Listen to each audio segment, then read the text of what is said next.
Hello and welcome to our new tutorial. Lots of people believe that making a complex controller in Visual Tools is impossible, so let's forge third-person controller and prove they're wrong.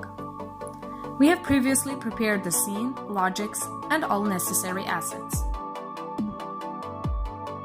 First, we create 3 blend trees by using toolbar menu, Assets, Create, Wings Production, Blend Tree, for jump, crouch, locomotion.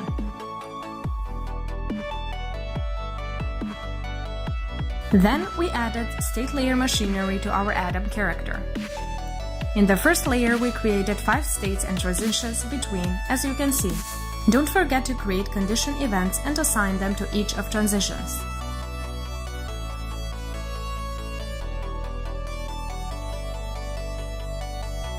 We have created logic motion input asset and assigned to Adam logic component. The purpose of this logic is to collect input from vertical and horizontal axis, convert to vector and store its direction and magnitude into shared model component that we have previously created. Let's go and check our most important logic locomotion. We have previously dragged and dropped blend tree locomotion. It has 2 parameters, forward and turn. Forward parameters takes values from 0 to 1 and depending on that, blends from idle to walk. It receives values from our forward group.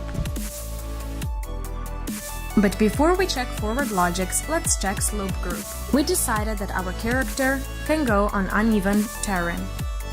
So what are we doing here? We take position 1 meter from our character bottom and cast sphere down. If our sphere hits something, it returns hit normal.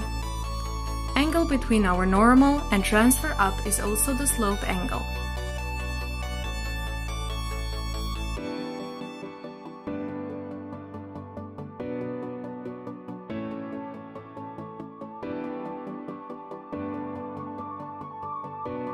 Then we normalize slope angle factor in a way that value closer to 1 means less inclination.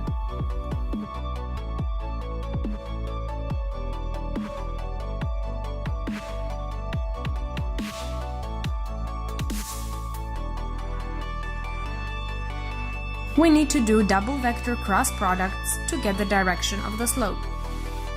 So first we got slope right and then slope direction.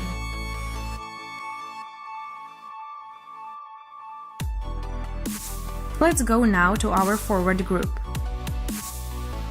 Our character transforms forward vector always point forward, but our movement vector should point up or down the slope.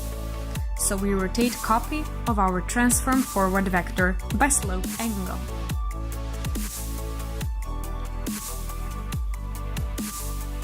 We want to find out how much slope influences our movement, slowing us down or speeding up. Vector dot function will give us values from -1 to 1, negative values if we go opposite the slope direction, or positive if we go near or same direction of the slope.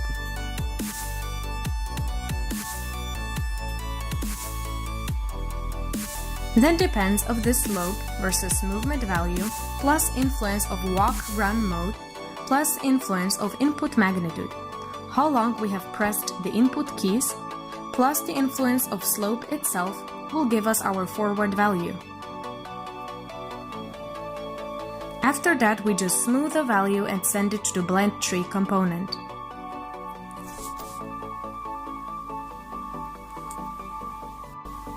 Now let's see how we calculate turn values. As you can see, as input we are sending a motion direction from input keys. We are calculating angles between transform forward and input direction. A value tells us how much we need to turn, but didn't tell us if we should turn left or right. So why will we find normal vector of our plane formed of transform forward and input direction vector by using vector cross product function. If normal vector is positive, we should turn right, otherwise left. We normalize angle value to -1 to 1 and send to blend tree component.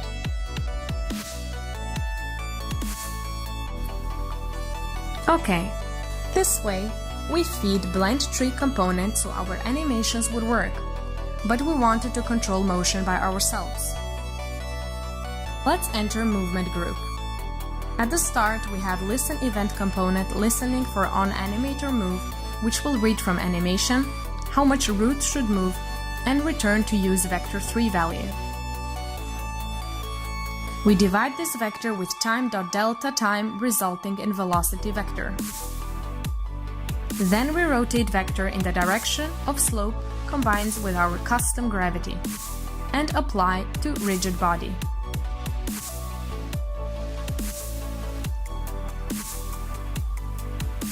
Rotation is even much simpler. Let's go inside rotation group. Again, we listen for onAnimator move returning delta rotation and just add to our current transform rotation.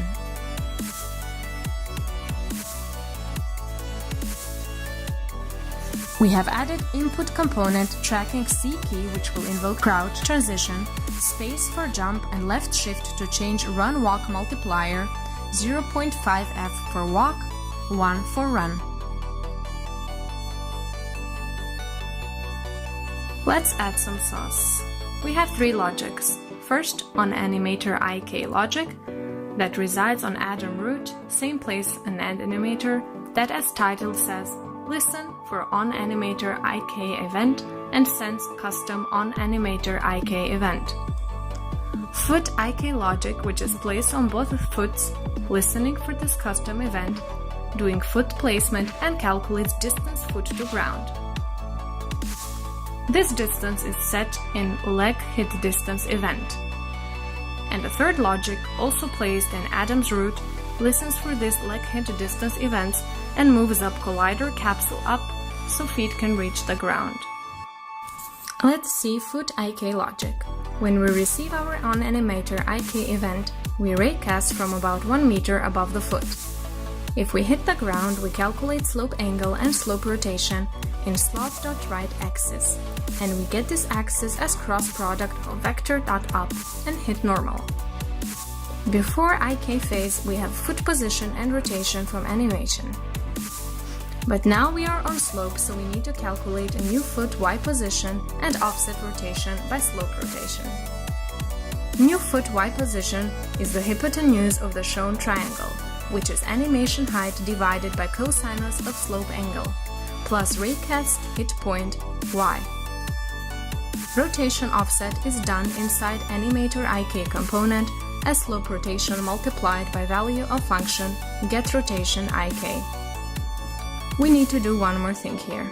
Capsule collider prevents feet to be grounded, so we raise or even better resize the capsule for value of difference of animation foot Y and foot IKY. Then we send the distance in leg hit distance to leg hit distance logic.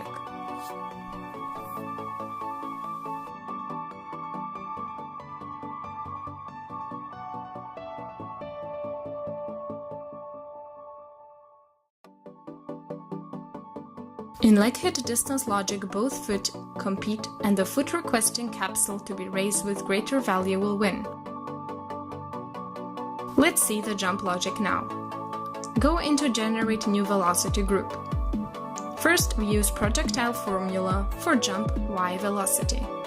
Then we calculate total flight time as sum of rise time and fall time. Then we nullify velocity on y-axis from the velocity vector before the jump, creating a new vector in xz plane, aka forward vector. Normalized value of that vector we multiply by magnitude normalization. At max velocity, magnitude normalization will be 1 and character should reach 4 meters in time, flight time.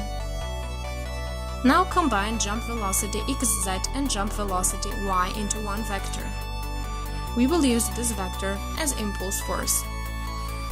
Our blend tree takes values from -9 to 5, from jump up to fall down, so we need to normalize those current y velocity to that range and feed the blend tree. That way our physical jump is synced with animations.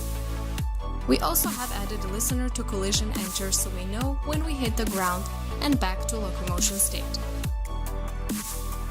In locomotion, we check if the forward value is greater than 0.6 and the turn is sharp, greater than 0.8 or less than minus 0.8. And if that is satisfied, we transition to plant and turn. We also save the turn value in shared model in the moment of turning. Now go check plant and turn. We check saved turn value, and depending on that, we switch the animation right or left. When animation is about 0.67 of normalized time, we transition back to locomotion.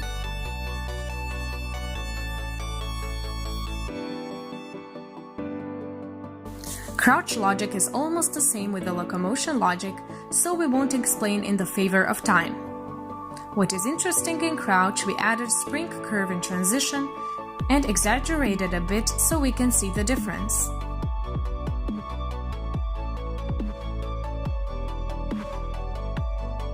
Now let's see the scenario we have found a script online, or you are a gameplay developer and tool developer sent you script. Let's see now how versatile Logic Forge is. So we have a simple script which will rotate character body towards the slope when going up and down, giving more a natural look.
May the Logic Forge be with you.